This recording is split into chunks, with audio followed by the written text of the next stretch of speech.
Once again, we have EEI, which just joined us. Are you a school?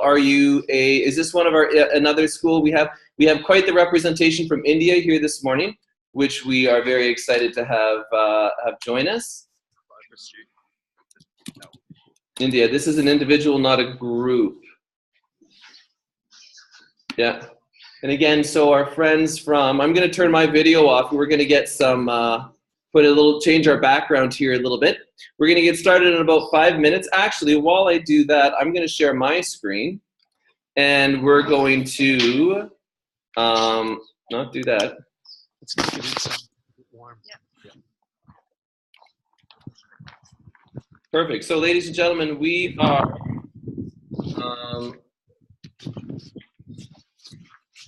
yeah, can you go right behind?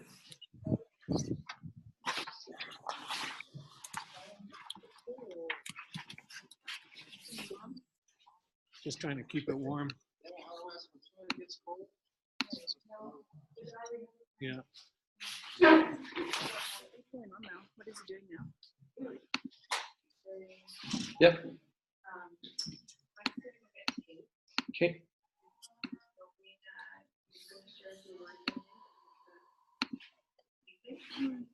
Okay. They'll pre-tape it all, and then they'll put it out like as a.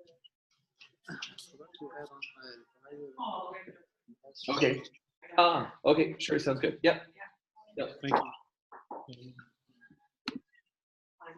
Sounds good. All right. Can you hear us? Yes. Hello. Is this Sai Ritvit? Yeah. Welcome. Am I pronouncing that correctly? Yeah. You? Also Ikram. Okay, good. So I do have an EEI here. I'm not quite sure who EEI is. Could you clarify who you are, EEI?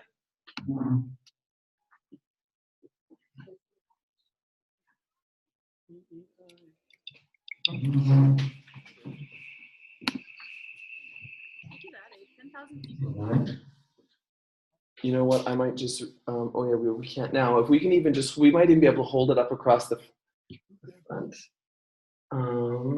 So it's up. It won't go against the wall. It will. It just won't be ready in time for the Okay. show to start. Is there? Are they bringing tape, or then we're gonna? It's gonna go by.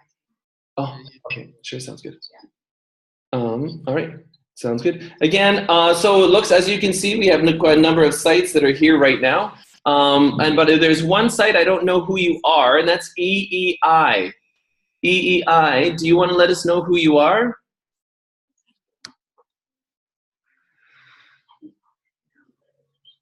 Again, EEI.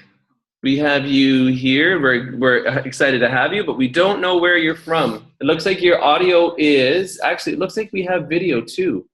Are you able to see the video on that, Edmonton?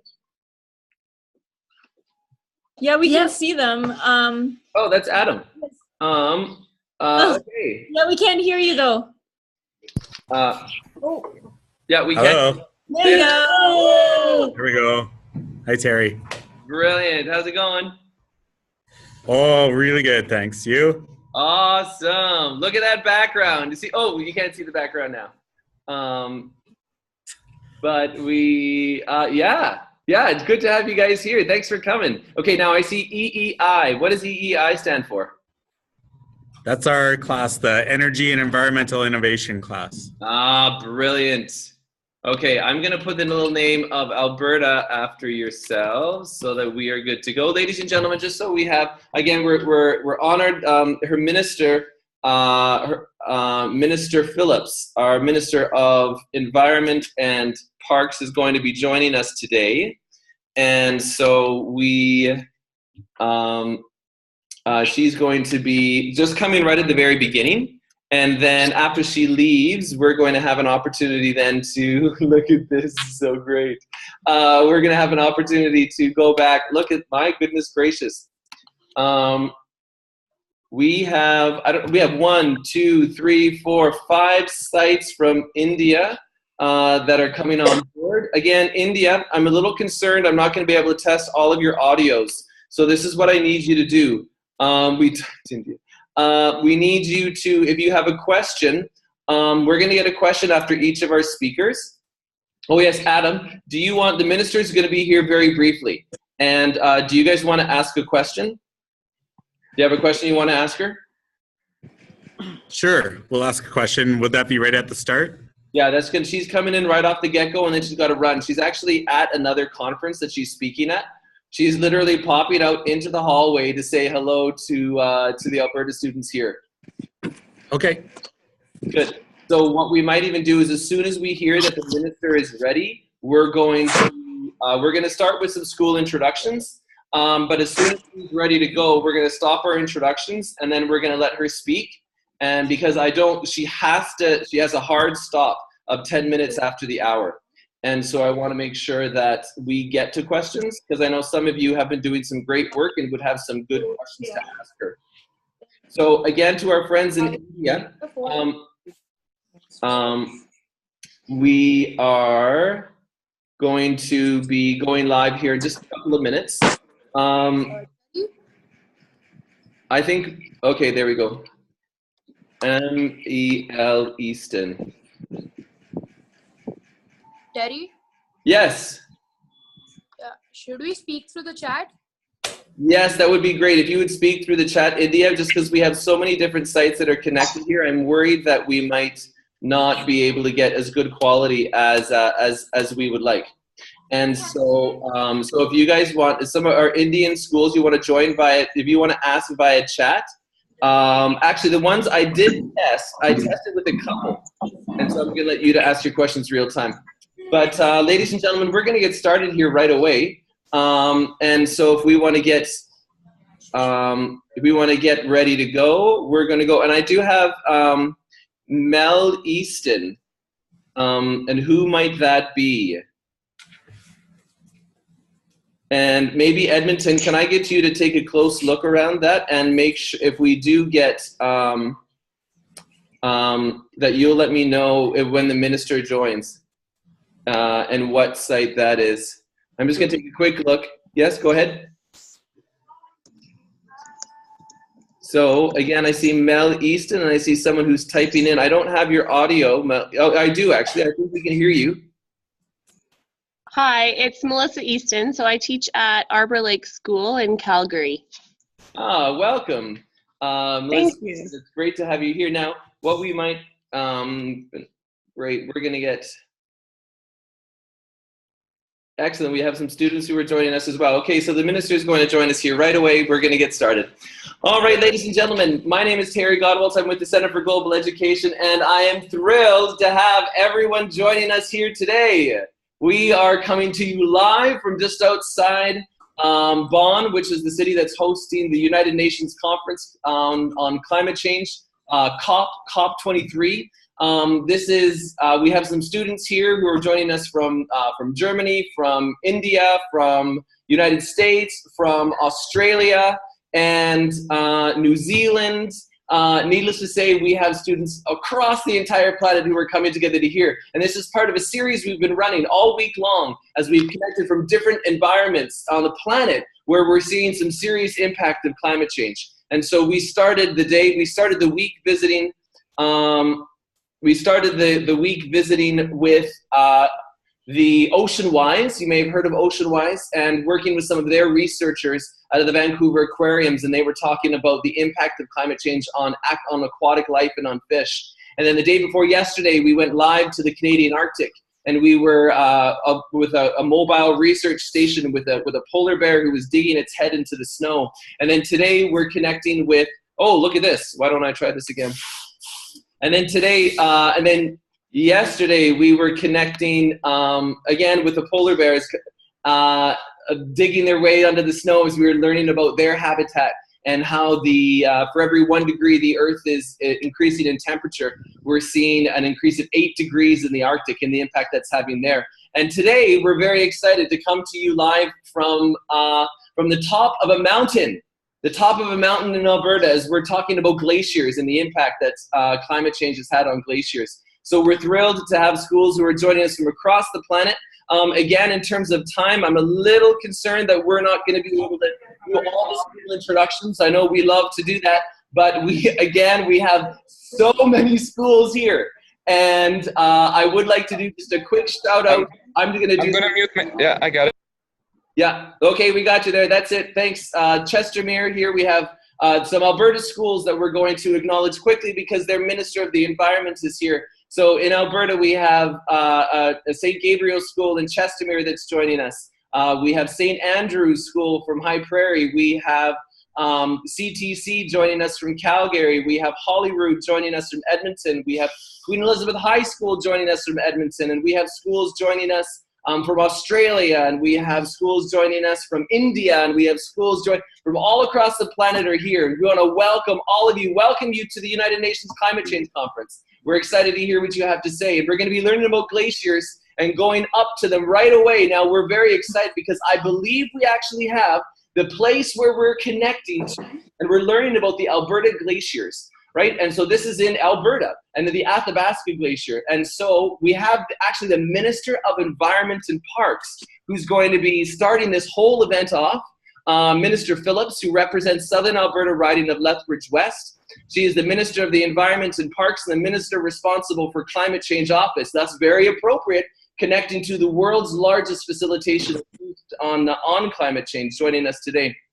And so, Minister Phillips, I think we have you here, and I know you're under a tight schedule, so I'm going to pass the microphone over to you to get things started. Minister Phillips, over to you. Sure. Can you hear me okay? Is everything good? Loud and clear. Yeah. All right. Hi, Terry. Thank you. And hello to everyone, especially all of you Albertans on here. It's awesome to see you. Viele Grüße alle in Deutschland. Ah, genau. Yeah. Okay. So first of all, you're going to learn about the Athabasca Glacier. I'm just pulling up my notes here. And that is amazing because, you know, they're so iconic, right? Like people travel from around the world to come and see our Icefields Parkway in Jasper, Banff. And I've cycled it a few times. And I also have done some skiing up to those glaciers. And over the course of, you know, sort of mid 2000s, the toe of the Saskatchewan Glacier, which is not in Saskatchewan, it's in the Athabasca ice fields, and it feeds it is the North Saskatchewan River, and the South Saskatchewan, really. Our ski got longer over the 10 years that we did that trip, every year, pretty much, to get to the toe of the glacier. And you used to get to the toe of it, and there would be these just tremendous ice walls. They were like something out of Game of Thrones, if anyone's watched that. They were seriously, and they're gone. They're just completely gone. You used to be able to go into those caves, not too far, because I get a bit freaked out, and you can't do that anymore. So, you know, it's real, you guys, and it's real for our drinking water, for, you know, all of the drinking water that flows through Western Canada and into the Hudson's Bay, because that's what those glaciers feed. So, okay, I just want to start with welcoming everyone. I'm talking to you from Lethbridge, Alberta, which is in Southern Alberta. I'm in my house this morning, and I'm on Treaty 7 territory, but it's more accurately depicted as Blackfoot territory in Southern Alberta. This is the traditional home of the Kainai, Siksika, and Piikani people. And I understand that we have someone, Barry Wesley, an elder from Chiniki, from Nakota, who are also signatories to Treaty 7, which was a treaty that established a number of rights and responsibilities for both Canadian settlers and Indigenous peoples. I want to say, you know, hello to, if there's folks here from Livingston Range in Lundbreck, you're just down the road from me in Lethbridge. There's folks from High Prairie, Calgary, Peru. I see some Germans, India, United States, Ghana, This means a lot to me, and I won't be getting to COP23 this year in Bonn, leider. But it's great that there's so many young kids, young folks, young people. Sorry, that's condescending to call you kids. That are interested in this topic. I want to tell you a little bit about what we're doing here in Alberta. And about a year and a half ago, Barack Obama made his last speech to the Canadian Parliament, in which he said, if they can do it in Alberta, the heart of oil country, they can do it anywhere. That's what he said. And he's right, right? Well, he's right about a lot of things, a lot righter than the guy that they got in there now.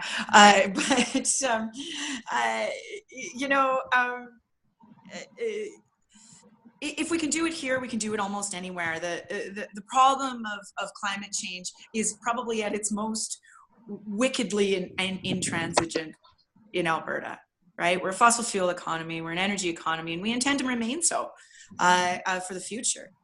So how do we take these on and problems on without really shaking the foundation of the livelihood of so many Albertans? Because that's really, at the end of the day, that's how people put food on the table. It's how they pay their bills. It's how many of the Albertans on this webinar will probably pay their bills, even if you're, 17, 18. Your future is very likely to have something to do with the energy economy. And that's the way it is, right? And you don't change that overnight. So we were elected in May of 2015, about 2.5 years ago, with a promise to do things differently. I took over from a government that was 44 years old. We hadn't had a change of government. And then we did, and we elected a bunch of young people and a bunch of women and a bunch of people of visible minority and a bunch of progressive people who said, look, this is the new Alberta, and we know we can do things differently. We know we can continue to grow the economy, but we also know that we need to take action on climate change, and that action needs to be real, right? It can't be public relations. It can't be just, nice things in a press release. It's got to be real. And it had to be real for a number of reasons, not the least of which is the world is moving forward. It can move forward with us or without us, right? There's like $1 trillion of economic activity this year alone in solving the problems of climate change on a global scale. And we can open ourselves up to that and say, okay, this is the new Alberta and this is how we're going to get things done, or we can slam the door to that. And so we brought in things like economy-wide carbon pricing, which everyone told us was going to, ruin the economy and kill a bunch of jobs. Well, this year, Alberta has the fastest job growth, the fastest growth in manufacturing. Our exports are up, our restaurant receipts are up, our private sector investment is up, our job growth is among the fastest in the country, and our economic growth is going to lead Canada this year and next year. So it's just not true anymore that the economy and the environment don't go together. That might have been more true, even if it was true in the 1990s when people started talking about these things at the global level at the Rio Summit in '92 or whatever. Back when I was your age, it's not true anymore at all. And that's why you see the world's largest corporations begging Donald Trump not to walk away from the Paris Agreement, for example, right? When I went to the New York Climate Summit a few weeks ago, about a month ago, I didn't have meetings with environmental groups. I had meetings with Citibank and the World Bank and Goldman Sachs and some of the world's largest companies because they're seeing the opportunities here in Alberta. And, this is not a hippie Birkenstock conversation anymore, if it ever was. It's a conversation about putting people to work and making our economy resilient. And so, that's what we've brought to the table as an Alberta government. And we're seeing results from that, and the results that we're proud of, right? We've opened up probably what constitutes the best renewable energy opportunity in the country in terms of the large scale, utility scale renewables. We've tripled our installed solar capacity in less than 2 years, and we absolutely expect to do more. We have begun with energy efficiency programs, which are really the nuts and bolts of putting electricians and insulators and power engineers and those kinds of folks back to work, right? Because because you've got to make sure that sustainability means taking care of our neighbors too. And so that's what's on the go here in Alberta. That's the sort of really high level overview. You know, there's so many forces in the world that want to drive us into a corner. And they're olden times corners with the conversation around climate change. Everything in some ways is the same way as it ever was. We've had these struggles throughout Canadian history and throughout the Western world and throughout actually the entire world, right? Whether it's on questions of civil rights or civil liberties, whether it's on questions of women's equality or reconciliation with Indigenous peoples and so on, there are always folks that say that nothing can be done and that the status quo is the best that we can hope for. Or that we have to go back to something, right? And we have to look in the rearview mirror. Well, driving a car only looking in the rearview mirror is a very unsafe way to do things. You know, as in driving, so in life, the only way that we can deal with this, the fact that climate change is real, that we're going to have to adapt everything from how we build our bridges to how we manage our wastewater, to how we, you know, make paper or any of the, you know, the great things of life that we see around us.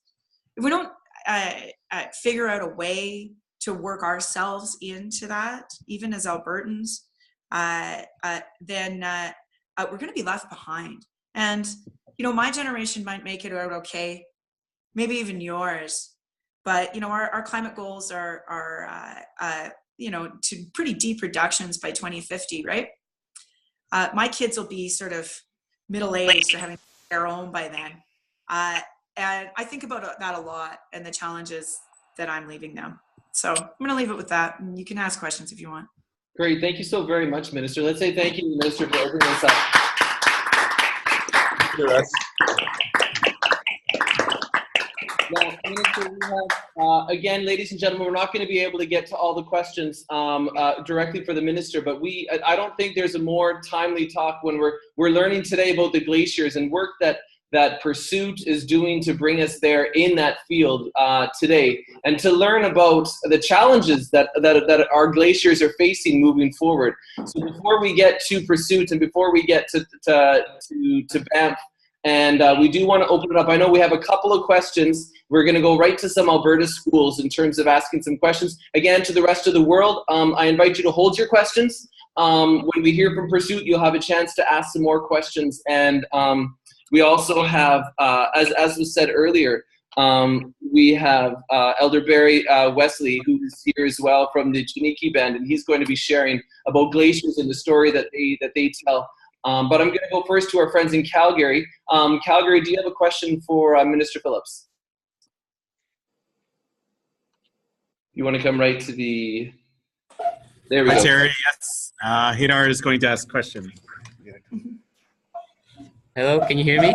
Yeah, I totally can. Hi, everybody. Hi. I just have a question. As a Minister of Environment in Alberta, what's your stance on the policies of water management and water security, and like on your stance on privatization of like water sources and such? Sure. This government is not interested in privatizing the putting out for people to profit off of the basic means of life, whether that's our water or healthcare, for that matter. And so we think that some things it's more important to do what's right rather than what's profitable, and to protect that. And so as for water and wastewater, a lot of that does fall under the sort of Minister of Environment part, the environment part of my portfolio. And we've invested a lot in water and wastewater treatment, helping municipalities upgrade their systems, and in particular in response to the floods in 2013 that all you folks in Calgary would know all about. The 2013 floods were Canada's most costly natural disaster. until we had the forest fires in Fort McMurray, which were Canada's most costly natural disaster. Before that, there was a hailstorm in 2010 in Calgary that was Canada's most costly natural disaster. And so, you know, Calgary, Alberta is at ground zero for a lot of the, you know, the fact that climate change is real and severe weather events are becoming more frequent and more severe. So we have to make sure that we can take care of our water and wastewater treatment in that context. Excellent. Thank you so much. Great. One last question here before we go across to the glaciers. To our friends in High Prairie, went from the big city to rural Alberta. High Prairie, do you have a question for the minister? Our class is involved with OceanWise and the project on future water resources. What do you feel is the greatest challenge facing our water resources in this province? Like in terms of our oceans or in terms of our fresh water here in Alberta? Freshwater for Alberta. Our fresh water. Our freshwater, because Alberta is a very busy landscape. You know this, you live in High Prairie, just around Slave Lake, right? And so you've got a lot of forestry, a lot of oil and gas activity. You have lots of recreational activity. People like to go fishing and that kind of stuff up there. We just need to make sure that we can balance all of those things, right? And those things all have agriculture as well, all have an effect on certainly our lakes. And some of our lakes have really suffered because there's just been too much going on, right? And we haven't quite managed it properly. And so one of the things that I've done is made sure that our watershed organizations, you have one up there, I think they're called the Lesser Slave Lake Watershed Alliance, they to make sure that they've got the funding they need and the planning they need to be able to make sure that our fresh water, which is, you know, a good amount of Canada's fresh water, and certainly for Western Canada, is in good shape. And we are balancing all of these different competing demands. I think that's a really, really important thing, that we have enough people to do the job. And so, you know, making sure that we don't have a whole bunch of cuts to environment programs and to people who are doing inspections and enforcement, all that kind of stuff, has been really important to me and a real priority for me as a minister. Great. Thank you. Thank you so very much, Minister, and thank you for High Prairie. Now, ladies and gentlemen, let's have one more round of applause, Minister. I don't know if you can stay with us the whole time, or if you have to run. We heard that you have quite a busy schedule, but thank you for joining us and starting this event off, giving us kind of a little bit more of the perspective on Alberta and then the vision Alberta has to help save our glaciers, you know, and yeah, to make those great. So thanks so much, Minister.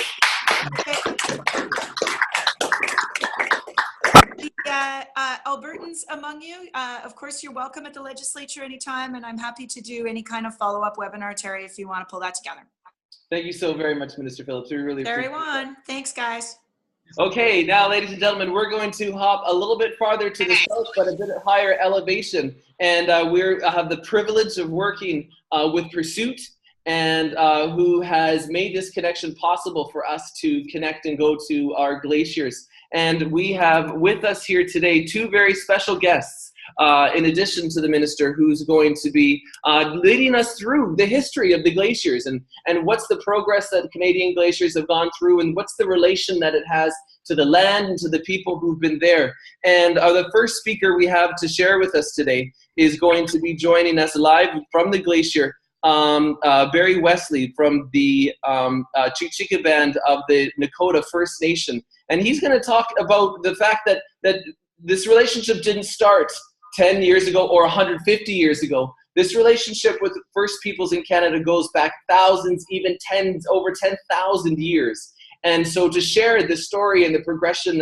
and the history of humanity and the glacier, I'd like to welcome Barry, and thank you so much for sharing the wisdom that you have live from the top of a mountain in Banff National Park. Barry, over to you. Hi, sorry, Terry. This is Anne. So Peter is actually talking first. Oh, my mistake. Okay. So great. So so Peter, and now Peter. Anne, would you like to tell us a little bit about Peter? Because I'm aware that again his connections to Athabasca. Well, first of all, I just want to wish everyone. Go ahead. Sorry. Okay, I just want to welcome everyone to Banff National Park. We're standing here on top of Sulphur Mountain and the Banff Gondola. And this is one of the attractions run by Pursuit, the company that I work for. And we operate also the Columbia Icefield Glacier Adventure, so at the Athabasca Glacier. And the two people that we have talking to us today, they have a great connection with those areas. And for those of you who are watching from other parts of the world, the Columbia Icefield area is really renowned for its beautiful glaciers. And by now you've learned about how glaciers in mountainous regions from across the world and at our poles are really crucial. They provide us with very important water. But the other thing about glaciers is that some people can have really meaningful deep connections with them, and these two folks that we have talking to us today, they do have that incredible perspective. So the first guest that we have is Peter Lemieux. He's the owner of the Athabasca Ice Walk, so guided tours on the Athabasca Glacier, and I've had the pleasure of knowing him for a few years. I met him when I was working there, and Peters has actually explored that area for nearly 4 decades and has worked on the Athabasca Glacier for 33 summers. And he's seen it all from, you know, the ice caves beneath the glacier to the summits of the ice field. He has been around for a long time, and having seen the glacier day to day, it really gives him a unique perspective on the retreat of glaciers, which not a lot of people really on this earth can have. So it's quite a treat to have him with us, and he's very passionate.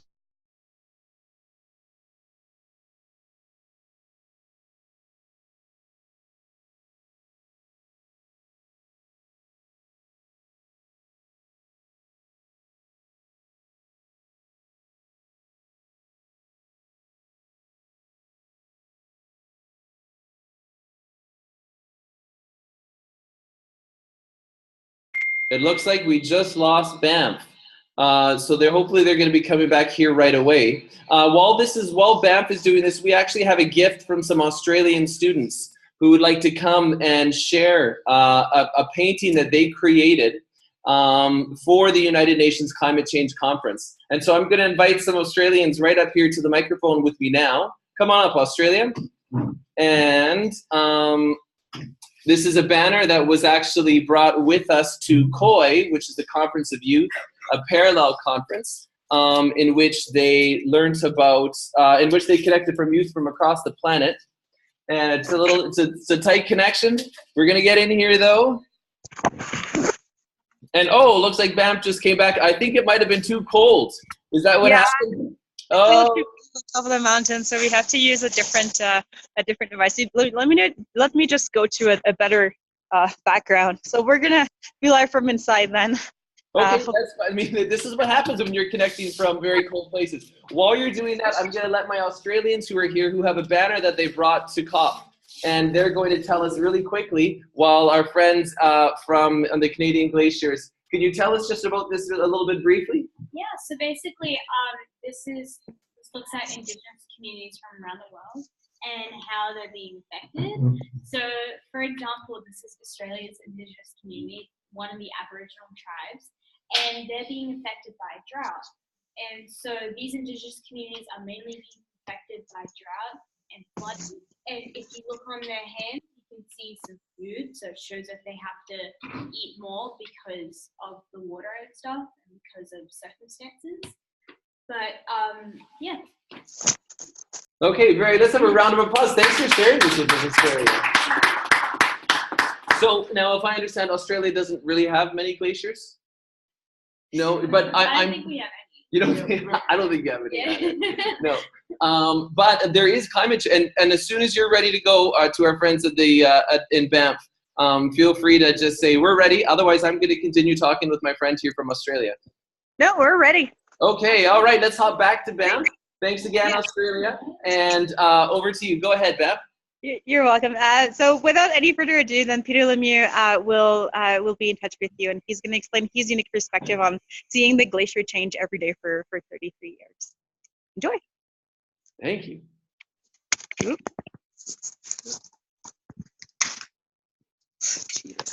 There you go. Can you see him? Yes, perfectly. Hi, Terry. Hey, Peter. Good afternoon, good evening, wherever you may be. And judging by the looks of some of the photographs or images of you in classrooms, I think we're in a nice place. Somewhat of a mountain. Now, Peter, I'm just going to, if we can get a little bit closer to the microphone. There we go. That's perfect. Okay, go ahead. We should be able to hear you more clearly now. Go ahead. And Terry, how is that? That's perfect. Loud and clear. Good to go. Isn't technology great? Sorry, my computer with all the pictures of the ice field and the glacier that I work on died in the cold this morning, so I can't share those images with you. I'm going to have to just tell you a little bit about what I've been doing over the last few years and what I've had a chance to see. I spent over 30 summers walking on the Athabasca Glacier, one of the great places on Earth. You know, there are places like the open ocean, deserts, mountains, and I think the Columbia Ice Field is one of those great places. I used to go there from Jasper and spend all my time exploring it. In the early 1980s, I began a business taking people out on hikes on the glacier. And I guess I just loved the place. But what I began to notice over the years is that that place is connected to every other place. And the water that flows off the Athabasca Glacier from the Columbia Ice Field flows into rivers that provide nourishment for people in cities right across Western Canada. And I guess the disturbing part is that those glaciers are disappearing. You know, even the high reaches that we think are remote, isolated from human impacts, they're still being affected by human activity. And so the question is, what do we do? And I think one of the big things is that, first of all, you have to acknowledge the problem. Read, ask questions. There's lots of places to get great information, and not necessarily in the newspaper. There are lots of reputable scientific places to get information from. The other thing is to recognize that there is actually a problem, and we all tend to think that there's not much we can do about it. But I think that's the biggest mistake. And here's an example. I was traveling around Austria and Germany in the late 1980s, when I began to meet people from East Germany.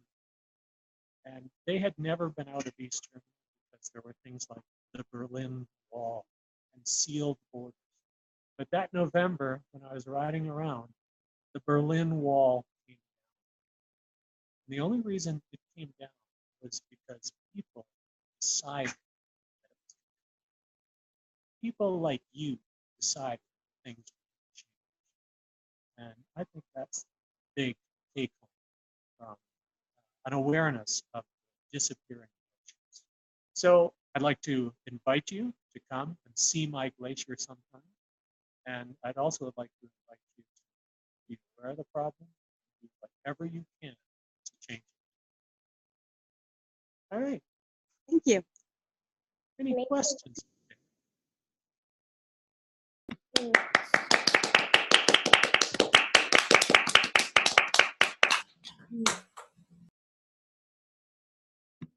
Terry, you're muted. Peter, would we have some schools that would love to ask you a few questions? Would that be a possibility before we go on to our next guest joining us today? Absolutely, Terry, for sure. Brilliant. So we're going to open it up. So we have actually, while the schools get ready to ask their questions, and I'm going to ask this site here, Queen Elizabeth, if they want to maybe seal off their room a little bit more because we're getting some echo. But so again, I invite you to write the questions on the chat window. That would be great if you could. But there were some schools in India, Peter, that actually wanted to share with you that this is what Usha Pagadala wrote. She said, glaciers are melting in India. They're sources of many perennial rivers. And also Aditya Sriram talks about these glaciers are causing some floods that are coming in and impacting northern India. And this is causing more evaporation, and more evaporation is causing more cloud bursts, which blow south due to southeast monsoons in October to January. So this is the glaciers aren't oopsie daisies. Look, we lost our background, but that's all right. The glaciers aren't just melting in Canada; they're melting all across the planet. And do you have any reflections for our Indian friends, Peter?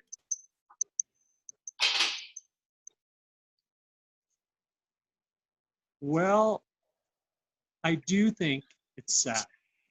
You know, I look at the glacier that I've walked on for over 30 years, and I will see it still there.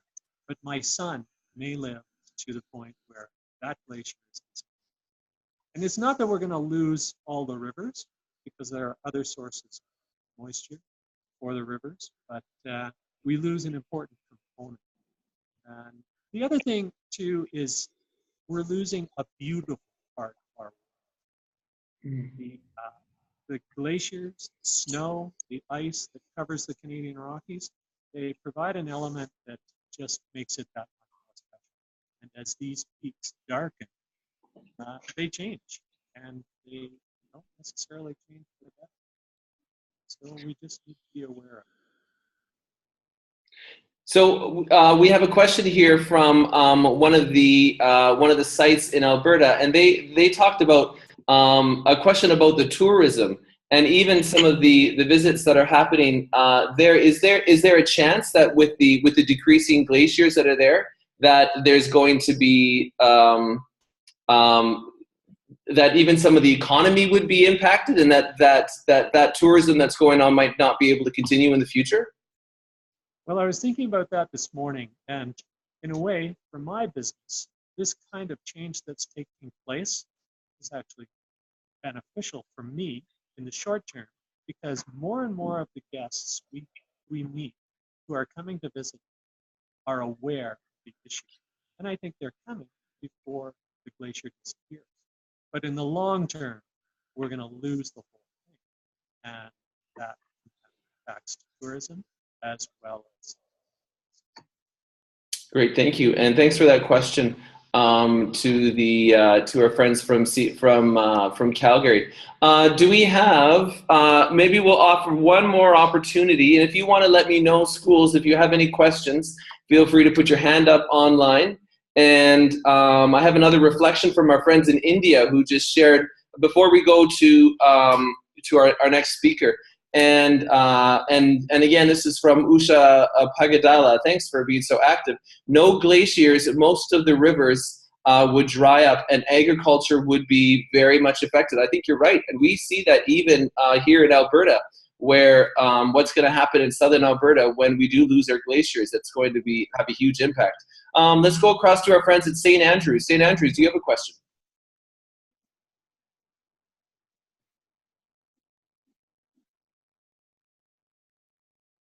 Terry, the question from here is there a best guess timeline on the length of time the Athabasca Glacier is going to be around? We're hearing about global warming. We know that runoff is increasing in the short term, or at least evaporation and all that sort of thing. Is there a forecast for how long before we're in real trouble as far as that glacier and its ability to supply Alberta water systems? That's the $64 question. And I would say that you're going to see the lower parts of these glaciers disappearing. Even the Columbia ice field itself, which lies at over 3,000 meters, is thinning. And some of the preliminary indications are it's thinning maybe 3-4 meters each year. If it's 300 meters thick, that leaves a long time. But if it's 70 or 80 meters thick, then it's much, much less time.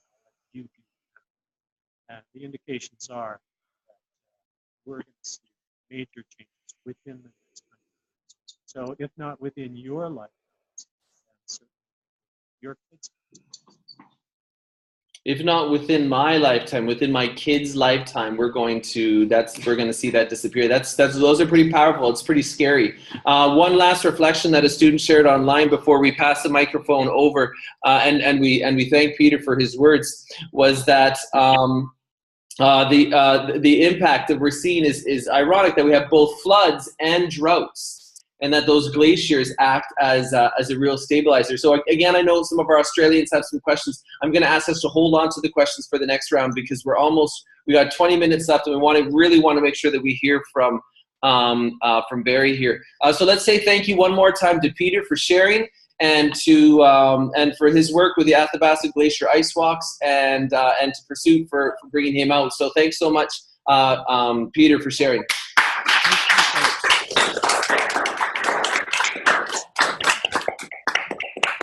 Now, ladies and gentlemen, Anne, maybe I'll let you pass over and introduce our second guest for this morning or evening or night, whatever in the world it happens to be in your side of the planet.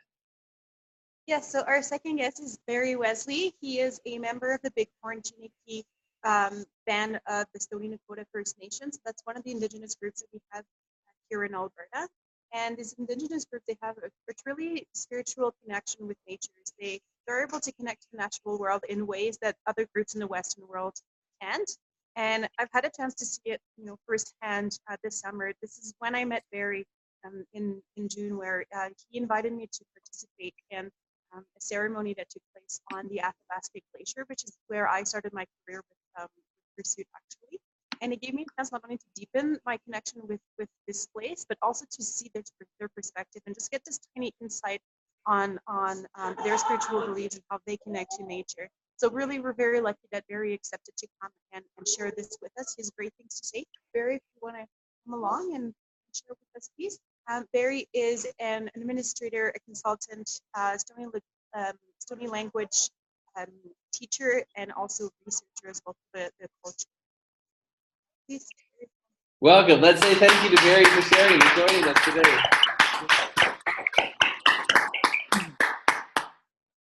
Over to you. About our states, my language, good day, world. So today, I'm going to talk a little bit about how the Stonies have a connection with each other. So I'm just going to go back. I'm beginning of time when the Creator created Mother Earth. He put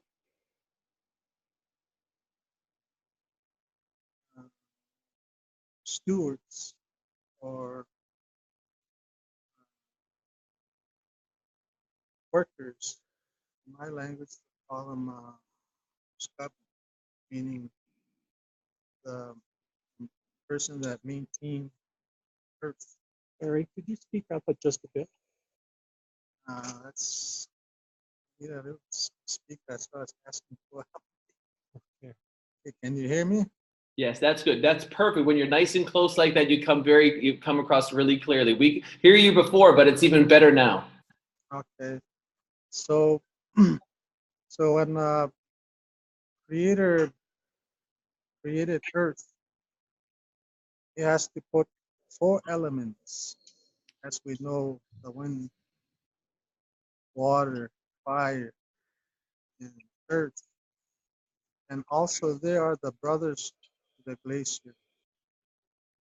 As Stoney people, we have a spiritual connection. Glacier. As we know, the glacier provide life, so as the water, so as the wind. All these elements provide life. So in order for us as Stoney people, we have to maintain, keep that connection, that spiritual connection. In order to do that, the Creator, He gave us a tool to connect with Mother Earth. When I say Mother Earth, I'm talking about all the species, the animals, the plants, the mountains, rocks, everything that grows on Mother Earth. So Creator give us special gift. It's and that's our pipe, the tobacco. And through this tobacco and pipe, we have that connection. We can almost talk to the glacier or the creation. The grandfather, we call them the grandfather. We have a special connection as you and I are speaking to one another. That's how powerful this connection. So as Anne mentioned it earlier, we had a pipe ceremony over the summer at Columbia Ice Fields, which was very beautiful. If we can do that to all the glaciers, which they're sitting four corners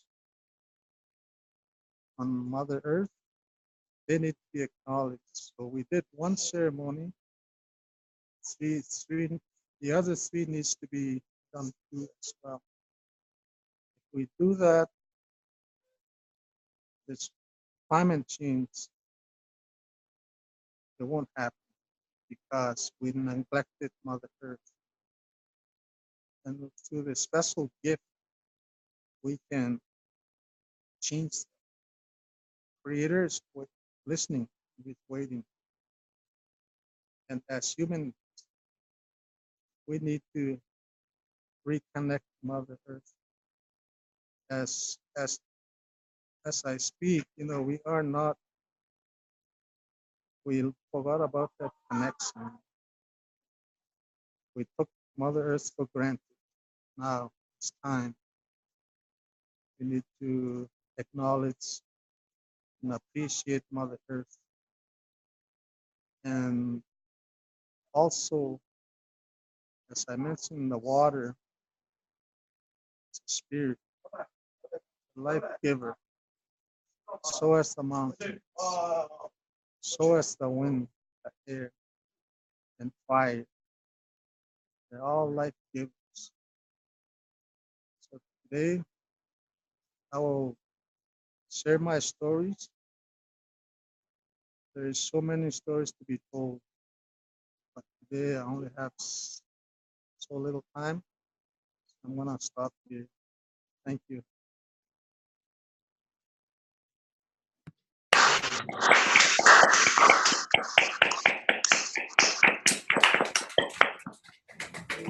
I know that we have some incredible pictures. I'm actually going to share with you some pictures of the glacier. Oh, there we go. I was muted again. So let's try that one more time. I'm going to share with you just so you can see some pictures here. I just Googled Columbia ice fields, and you can see here some pictures of what what the glacier looks like. And you can see that where that lake used to be, or even Barry, if you can tell us when we look at a picture like this, how far down the mountain do you remember that glacier used to be? I'm going to put up a little bit of a bigger picture here. We're not going to do that. But so we're looking here at this glacier. Where did that glacier used to be? By the edge of the lake in the 1950s. Yeah, by the edge of the lake by 1950s, but it went further downstream. All the area in the foreground was covered by ice in the 1800s. Really, so all that area that's kind of grayed in, that used to be covered by ice, and now that's gone. It's all the way up back. Is that correct? It's similar like that, but yes, like I said, so many people, they were here from the beginning, and as opposed to the ice age, for us, for my people, we don't believe that. I'm sorry to say it, but the glacier itself the glacier itself is a spirit. He's a life giver. So he protect us as we protected too. And I hope I answered your question. That's great. Thank you. Thank you, Barry. We're going to open it up to some students now. Once again, if you have, because we have so many sites that are there, it's going to be difficult. It's going to be difficult for us. Oh, we lost our friends from Calgary are back. Hello again, Calgary. We got you back. I saw that you. I just noticed that you got disconnected. It's great to have you back again. We're opening up to questions and inviting students. I was showing some pictures of the glacier and how it's moved and how it's retreated. And one of the sites was said that did Peter say that in the 1980s it was all the way down to the lake? That's only 30 years ago. So that's powerful. I'm sorry. Go ahead. The 1950s. Back to the 1950s. Okay, okay, great. Now, do we have questions from any of our remote sites? Would they have anything that they'd like to ask? Australia, did you have a question that you were going to ask? Okay, go ahead. You can. Why don't you even come right back up here, Australia, because they're part of the global delegation of youth. They're actually with us here in Germany. Australia, you don't want to step on your. We lost your banner here. Do you have a question you'd like to ask? Go ahead. Well, basically in Australia we have like native animals like buffalo, kangaroos, and like koalas. Are there any native animals that live in the glaciers, and how are they affected culturally? Like how are you affected culturally by them being affected by the glaciers? Okay, so did that come across? Were you able to hear that, Barry? Yes. Okay, yes. Go ahead. Yes, we have the goats, the mountain goats, and the sheep, and also caribou. And before extinction of the buffalo was within, or bison, they were within these valleys, and they too are the stewards of this glacier. So once you lose one part of the ecosystem, now it's been disturbed. That answer your question? Yeah, of course. Great, thank you so much. Thank you. Thank you. That was a great question. You talked about, Barry, you talked about how and please, ladies and gentlemen, when you have questions, feel free to ask them and write them right within the chat window so that I can draw attention to them. But Barry, you talked about the glacier there to protect us. Did I hear that correctly? And what do you mean to protect us?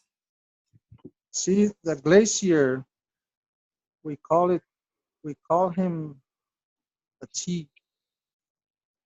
He have connection with, as I mentioned earlier, the elements. You know, the weather. Yeah. The thunderbirds. You know, when there's thunderstorms, you get hailstorms. And that hail is ice. Through this special connection I mentioned, those things can be, if we can work with them, the disasters will minimize, because the nature has to protect itself. So this is why the glacier is a life giver, and it also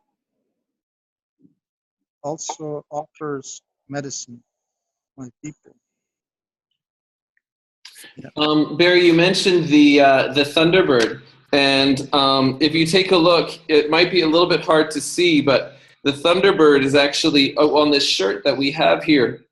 The whole movement. So we had over 10,000 hours of work was done by over 2,000 students who created this paper that was shared to the leaders and policymakers all the way up to the president of COP23, the United Nations conference, and the president of the next conference. And the students created this. And if you look, right up there on the top is the Thunderbird. And it's actually built here on the back of the turtle, which is Turtle Island, which is what many people have traditionally called North America. So it's such an important part of those protectors that we have and working with them. And it looks like you're covered up a little bit right now, like the camera might have moved a bit, but we had a question here from some students in India. Yes. Who said that melting glaciers provide water in their country to many poor people, and how useful that is. And their question is, should we let this happen or should we stop it? And what do you think we have to do to stop it, Barry? What do we need to do at the whole? I mean, we have kids here from across the planet and who are here to listen to you and learn about glaciers. What can they do to stop it? Like I mentioned earlier, you got to offer tobacco and do the proper protocols to the glacier. He is a spirit. He's alive. So as the water. That's his little brother. They need to be acknowledged. If we do that, what's we have done in my territory, and this ceremony needs to take place in these four corners, and India is one of them. Yeah, to understand that we have a much deeper level of connection. It's not just about science, right? But there's a connection that we have to nature, and many different traditions have their different expressions, and understanding those traditions and those cultures and those protocols. I think that's fundamental for us to come together and to take action. We have to understand each other, and we have to listen, and that's really what today is about. Thank you. So I got one more question for you, Barry, before we let you go, and this is from Queen Elizabeth High School.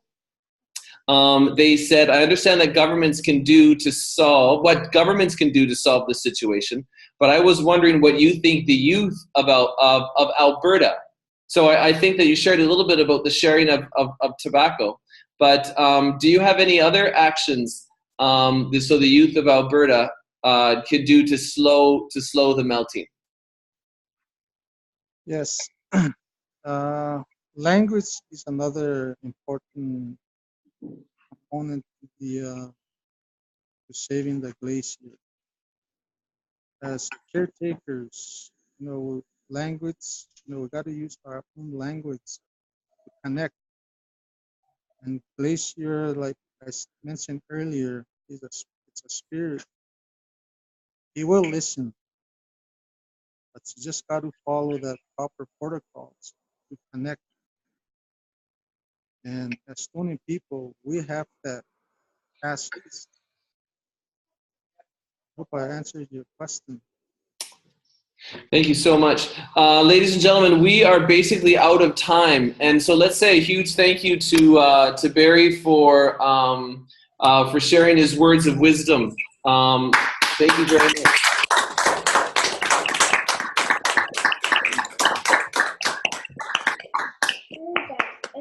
And we have thanks coming written in here from across India. Just wrote, thank you, Barry. That's so cool to see as the world comes together to make these kind of connections. I want to pass the microphone over to our friends at Pursuit one last time for any closing words they have. Again, today was made possible for us to go on site to the top of the mountains in Canada.